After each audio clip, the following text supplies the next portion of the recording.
नमस्कार जय जगन्नाथ जय पंचसखा आग को आप देखिए ज्ञानी माने सबू अज्ञानी होइबे अज्ञानी होइबे ज्ञानी अथच ज्ञान जे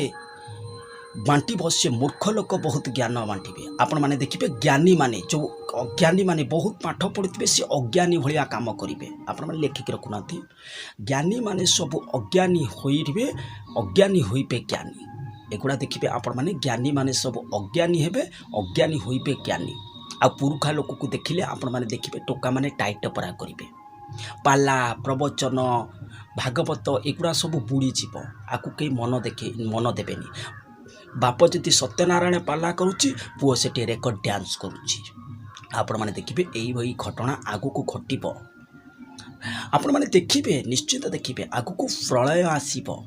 पंच महाभूतर मनीष तैयारी होती पंच महाभूतर मनीष विलीन हो आ वयस्क लोकंर कौन फरक पड़े जहाँ मरबे केवल टोका छुआ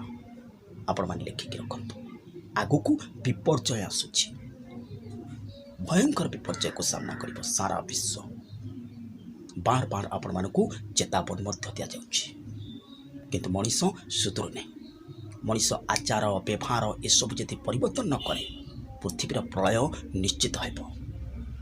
आ पृथ्वी परिवर्तन होगा कथा ही हेब आपको कौन शक्ति ना अटकई पार आपण मैंने लेखिकी रखु कथारे कहती गोमाता गाई आखिर जदि लुह गड़ना सारा विश्व प्रलय आसब कारण गोरु देह लक्ष्य देवता आप देखु अच्छी गोरु खाद्य खावाई मनीष भावुची मु एका बंचीबी मु खाइबी मो संसार मो पिला मो नाती मो नातुणी मो स्त्री मो घर मो कोठा ये सब